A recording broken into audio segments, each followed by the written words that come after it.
কাজীর সমাধি স্থানে সমাধি দিয়েছিলেন কে? মহাপ্রভু নিজে।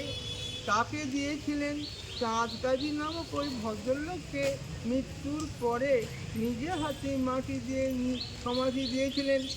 তো চাঁদ কাজী নাম শুনে বোঝা যাচ্ছে তিনি মুসলিম ছিলেন। তাহলে মহাপ্রভু কেন ওই মুসলিম ভদ্রলোককে মৃত্যুর পরে নিজে হাতে মাটি দিয়ে সমাধি দিয়েছিলেন? তার উত্তরে বলেছেন, চাঁদ কাজী মুসলিম হওয়া সত্ত্বেও মহাপ্রভুর ভক্ত এবং শিষ্য হয়েছিলেন। তাই মহাপ্রভু চাঁদ কাজীকে মৃত্যুর পরে নিজে হাতে মাটি দিয়ে সমাধি দিয়েছিলেন। তো চাঁদ কাজী কে ছিলেন?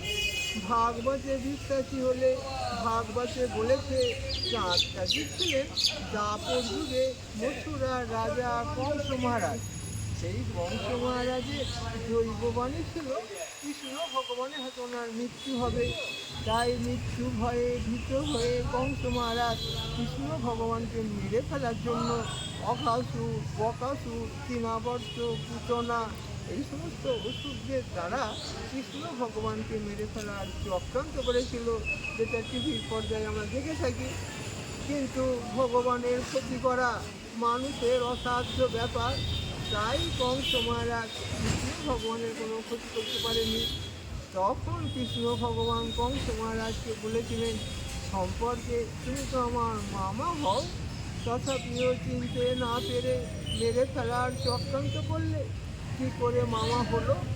জৈবকীর দাদা হলেন কংস, আর জৈবকীর মনস্কামনা পূর্ণ করার জন্য স্বয়ং কৃষ্ণ ভগবান কংসেরই কারাগারে জৈবকীর রূপে আবির্ভূত হয়েছিলেন।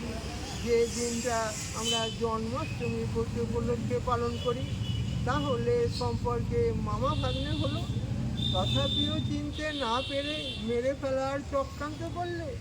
তাই পরবর্তী জন্মে তুমি যবনের ঘরে জন্ম নেবে, অর্থাৎ মুসলিম পরিবারে জন্ম নেবে। সেই দ্বাপর যুগের কংস মহারাজ কলিকালে ভাগবতের কথা অনুযায়ী চাঁদ কাজী হিসাবে জন্ম পেলেন। তো কংস মহারাজ যখন বুঝতে পারলেন আমি অভিশপ্ত হলাম, তাহলে উদ্ধার পাবো কী করে বলে মনে মনে অনুতপ্ত হয়ে ভগবানের শরণাগত হলে, তখন অন্তর্যামী কৃষ্ণ ভগবান কংস মহারাজকে বলেছিলেন, আমি তোমাকে উদ্ধার করব কলিকালে, যখন নবদ্বীপের মায়াপুরে সতী মায়ের গর্ভে চৈতন্য ভগবান রূপে অবতীর্ণ হব, সেই সময় আমি তোমাকে উদ্ধার করব।